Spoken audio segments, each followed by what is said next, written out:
Beautiful, beautiful. So, today's our last day of Pride Month. Today's the last day I get to do the quote that I love so much by Dr. Seuss. So, today you are you. That is truer than true. There is no one alive who is youer than you.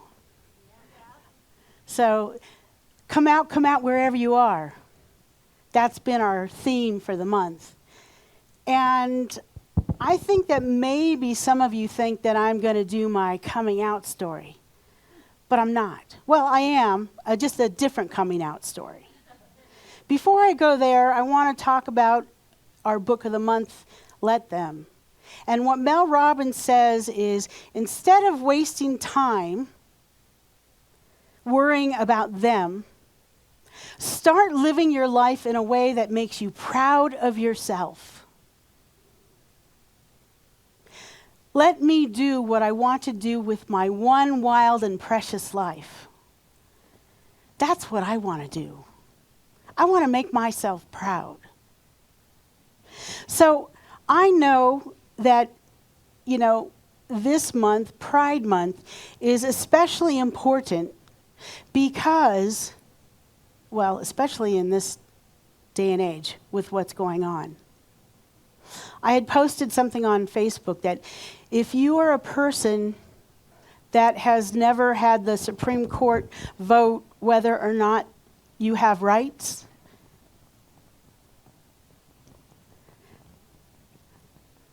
then you are, what was the word?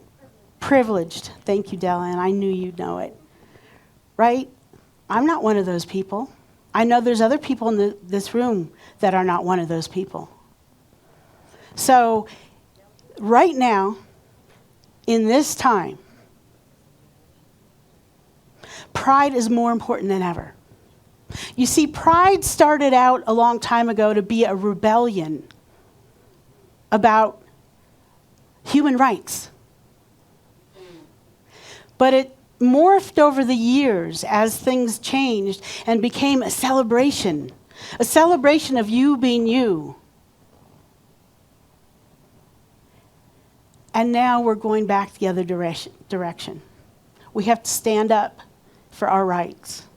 I didn't know I was going to say any of that, but there you go. Yeah. Thank you for hearing me, because it's so important. What I wanted to talk about was the fact that we all have things that we hide. Because humans just want to fit in. We want to be loved. We want to belong. And I don't care who you are, something happens in life when that doesn't feel like you belong or that you fit in. You feel different, you feel other. And what we do to survive as a coping mechanism is we put on a different mask so we do fit in. We put on a persona so that we can belong. I'm not judging that, you guys. It's what we do to survive. It's how we cope. I, however, want something different in my life. I want to show up authentically. So, the authenticity that I'm talking about is about us being our true selves. Showing up in your true nature as your soulful self. The soulful self that I'm speaking of is that place and space where I come from my heart. I know what's mine to do. I know who I am. I know that I belong. That place where I accept myself for what I'm good at, and I also accept what I'm not good at, and I admit to it. We all have our lane, our talents, our gifts. We want to show up with those gifts and talents and bestow those on the world and bring them to everybody. So what I'm going to say is that sometimes in your life, there's areas where you really show up as your true self. And it's easy. Maybe it's not easy at first, but you do it for so long, it feels like just who you are. But there's other areas of your life that it doesn't feel so easy to be you. For example, my coming out story. I've been out since I was in my early 20s. So it's not hard for me to be who I am. I never pretend. I never have a problem saying I have a wife. It just doesn't feel challenging because it's who I am. I am totally at peace with who I am. However, there's other parts of my life that have taken longer to develop. So I'm going to give you a little coming out story that's not that coming out story. I'm going to give you a coming out story, and as I'm talking about that, I want you to think about your coming out story. Might have nothing to do with sexual preference. It might have everything to do with how you really feel on the inside. So here's mine. I worked at this printing company, and I was the manager of production. And I had about 10 to 15 people that worked underneath me. And I made sure that production got done. And I was the person in charge, and I also had my own clients. So I was very busy because I was overseeing my own clients and everybody else's work. So that's who I was in that sense. I kind of had categorized my life, kind of siloed my spiritual self and my work self and my friend self and my relationship self. They were all in their own little lanes. And here I was at work one day, and I had recently became a spiritual practitioner. And I was so excited that Center for Spiritual Living in San Jose asked me to facilitate a class. And I was at work, and I needed to print out the workbook so I could get prepared to teach this class. And I was in the middle of a super busy day, and I hit print, and the printer was like maybe about 25 feet away. And I got busy with my clients. I got busy with the employees. And we worked in a big room, probably about this size. And the next thing I know, I hear someone yell, "Whose God stuff is this?" And I'm like, oh. For an instant, I thought, am I going to just be quiet and not say anything? But my higher self jumped in and claimed it and said, that would be me. That's mine. Now, I'm not going to tell you that my heart wasn't beating and that I didn't have those human thoughts of, I've outed myself. What are these people going to think? Am I going to be accepted? Because I'd go out and socialize with these people after work, and, I was their boss, and how is this going to go over? But those thoughts, they came in, and they left as quickly as they came in, they went out. Because I knew I needed to step into who I am. That was a coming out moment for me. When you come out the first time, it will make your heart beat. Now, what kind of coming out story might you have? Maybe there's people in this room that have suffered with depression for many, many years, but your friends don't even know it. I had a friend that I worked with for many, many years, and I had no idea that he suffered with schizophrenia until he got off his meds. No idea. Now, would I have liked to know that so that I could support him? Absolutely. But how many of us put that mask on of life is good, I'm happy, even when there's something going on in your life? That's what I'm talking about. Here's the thing, you guys. We all relate to each other. What's going on with me might be going on with Shanti. But if I never say, this is how I really feel, then we don't get to have that moment of saying, oh, you too. How do you deal with that? So what's your coming out story? And maybe it is about sexual preference. I don't know. I have many friends in my life that had wives and kids and didn't realize and recognize it in themselves until later in life that they loved men or they loved women.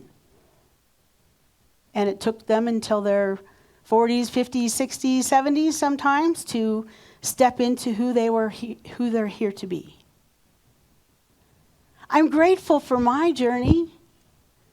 And I'm grateful that those years ago in the graphic arts industry that I got to really step into myself. And this is what happens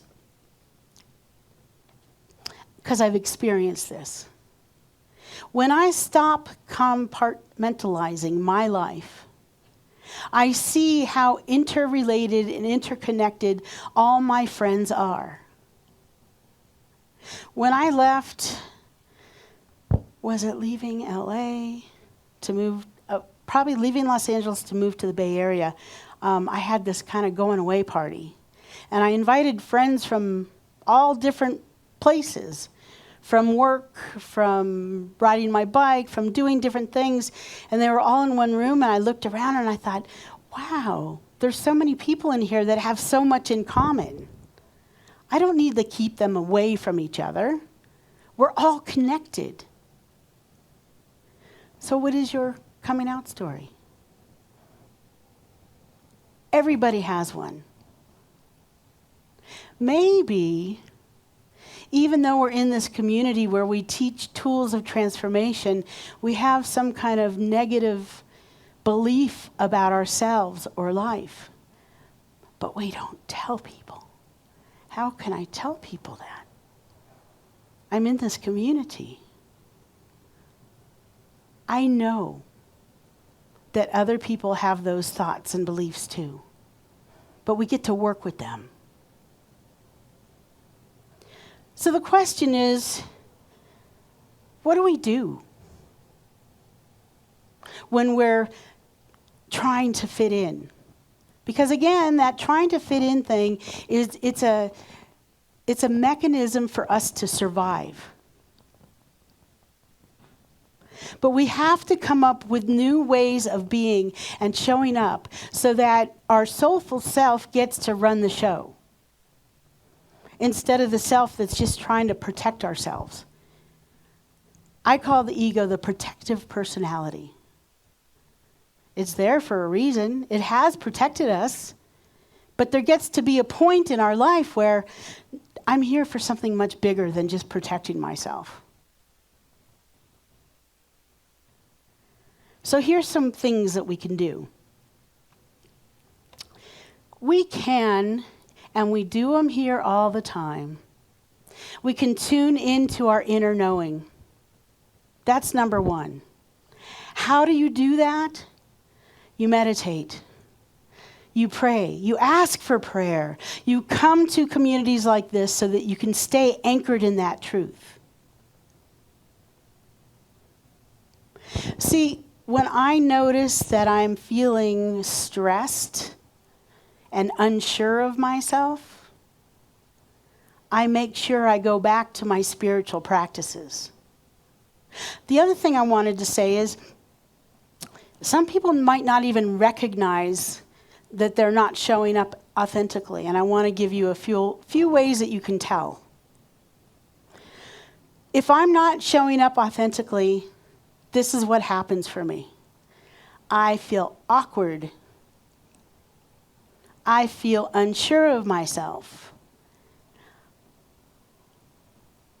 I might get kind of sweaty. I might get a red face, red ears. Physically, so it's in my emotional body, it's in my physical body. I can feel it when I'm not showing up the way I really want to show up. It's really obvious for me now because I look for it. Ooh, there's that thing. What's going on with you? What are you not saying? Right? That thing that I'm holding on to because I don't want to hurt someone's feelings, but yet I'm not being me. Now, here's the way I know I am in my soulful self. I feel confident. I can make a mistake and not beat myself up and go, whoops. I feel sure. I feel joyful. I feel energy. I feel the energy surging through me. It's a very different dynamic. Emotionally, I feel joy, I feel peaceful, I feel calm, I feel surrendered. Physically, there's so much more energy. I feel so much better in this body temple. Like I can accomplish anything. Like sometimes I get so busy, I'm running, and I don't always get tired when I know I'm coming from my soulful self. When I hit the wall and I've taken on one too many things, you bet I don't feel that way anymore. So, that number one thing, tune in to your inner knowing. Not just on the mind level, check in with your body. Stop for a second, close your eyes and notice what's going on here. Everything you need to know about what you need to do next is right here, you guys. It's all contained right here. I don't have to ask Teresa or Sue. I check in right here. The next thing is we have to be our own coaches. You have to do self-coaching. Something that I tell myself is, it's all going to be all right. Or you got this. You got this. That's actually, probably I say that more than anything else. So I coach myself. And when do I need to coach myself? When, those little negative things start popping up. Like, why did you say that? Why did you do that? Why don't you know more? Why can't you spell better? Whatever it might be. Thank goodness for spell check. Right? When I hear those things, because my soulful self never speaks negative to me. My divine self doesn't tell me that I've done something wrong and that I'm bad. It just doesn't happen. But that other part of me, that protective personality, that ego, will say, oh, there you go again. You said it. Or you did that. Or you're going to upset someone. When it's that kind of dialogue, I know the difference. So I have to go to my own self-coaching. And then finally, the third way, and for me probably the most important, is that I have to find a way to help settle down my body. Like I said, you'll know the difference in your emotional body and your physical body. If your physical body is going through something, for me, if I'm really off track, I'll get a stomachache. If I'm really off track, I might I feel like a rush of energy. My face feels red. My ears, like if I get pissy, like I will actually feel that heat in my face. I know this about myself. So when that happens, you have to find something that helps you center into your body. For me, it's breath work. I can close my eyes, or not even close my eyes. I can take in a deep breath through my central channel and come home through my breath and remind myself the magnificent being that I am just from one breath. because I've been practicing it, you guys. Some people love doing tapping. Some people will do a yoga pose. I saw Faye doing that this morning. Probably settling down her body, getting ready for her debut. Right? We have to find the thing that works for us. I think breath work is magnificent, but you have to find what works for you. Everybody is different. So those three things I want you to remember. Tune into your inner knowing, be your own best self coach, and find what settles your body. So what's your coming out story? Have you spent a lifetime hiding certain masks that you wear? Maybe you've hidden your mask that you're kind of pessimistic about politics. Well, maybe you haven't hidden it. Maybe you do hide it. Maybe you have a mask that hides those days when you're not feeling joyful. But you put your mask on and you go out there in the world and you put the smile on. But inside, you're feeling sad or concerned. This is what I know. The more that I can authentically show up in my power of who I am on a daily basis, the more I can make a difference on this planet, just from being alive. So that doesn't mean that I'm out there giving away cars like Oprah. I'd love to do that, but that's not my thing to do. But if I can show up in this community and really be me and say, hey, Nancy, I'm not feeling great today, and she can tell me how she really feels today, then I consider that my work to do. That's my purpose. That's why I'm here. So what's your coming out story? My prayer is that we all know that we are magnificent beings of love and light. My prayer is that we all get to be as unique as we're meant to be by also knowing how divine we are. And that our gifts and talents are different from other people's gifts and talents, that we must share those and not judge them. I know there's some pretty amazing writers in the room too, that they don't even know they're great writers because they're too busy saying, well, it's not as good at writing as so-and-so. Share your gifts. Come out wherever you are. Let's pray. Taking a nice deep breath with me.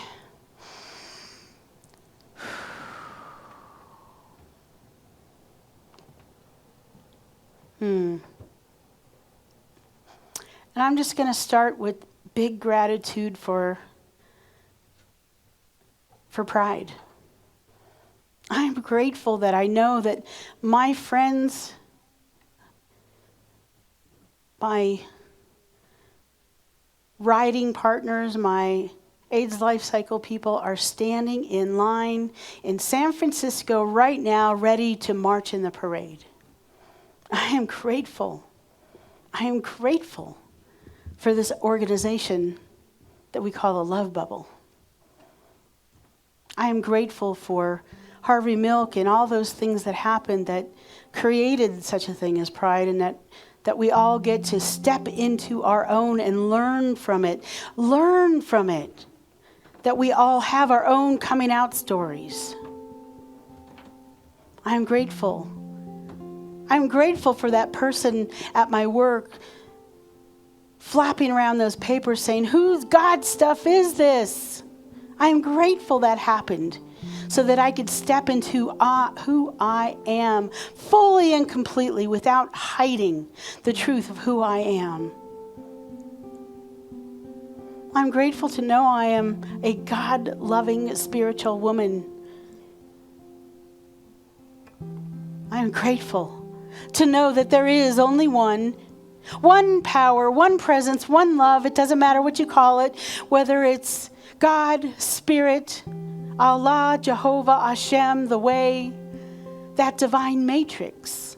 Energy, light, love. So many names and so many faces, and yet only one. It's everywhere. It's in the musical notes. It's in all the pride parades and people marching and people celebrating and people coming out. It's in every piece of nature, every animal, every sentient being. I know since there is only one that I am one and the same with the one. Everything about my life, everything I do, everything that I say, everything that I am, I'm unified with this power, presence, oneness. My soulful self has said yes.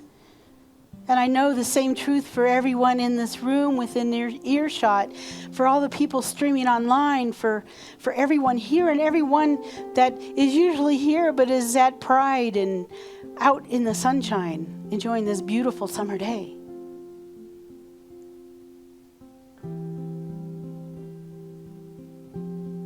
I know that because we know who we are, all things are possible. Whether it's in this world where we see in the outward world things that look like war and hate. We're not denying what we see or what we feel about it, but we know that love is so much more powerful. Peace is the way.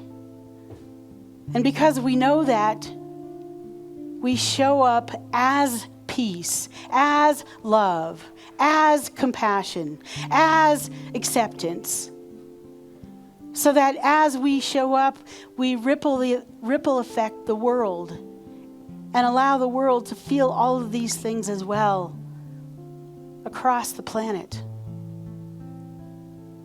We know that in our own internal world first.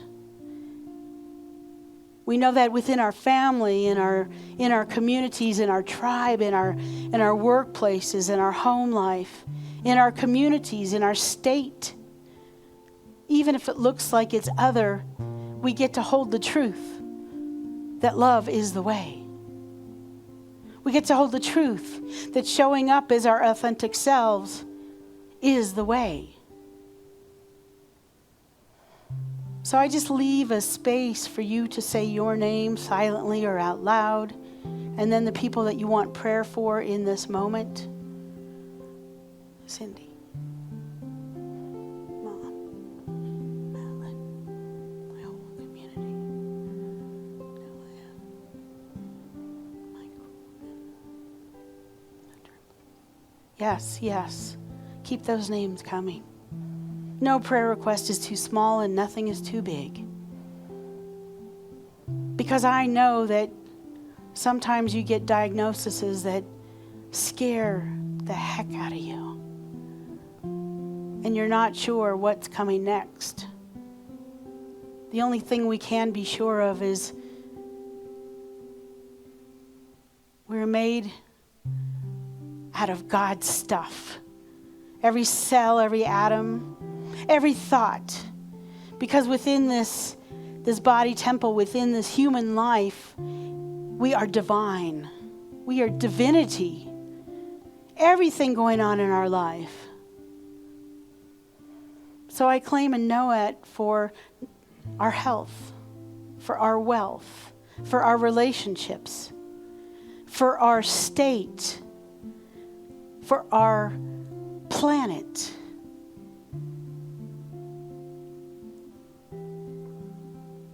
And just take a moment to take a deep breath in and feel this. Feel what it feels to have answered prayer. Feel what it feels to hear these beautiful notes. Feel that. And because I know prayer works, I am grateful for answered prayer. Because I know before I even started praying, the universe said yes. Spirit said, yes, my beloved, this and so much more. Yes, yes, yes. Nothing has been held back. So in this moment, I just release it. We release it. We release this prayer into the law, knowing it only works 100% of the time, 24/7, 365. So together we say, and so it is, Amen, Ashe.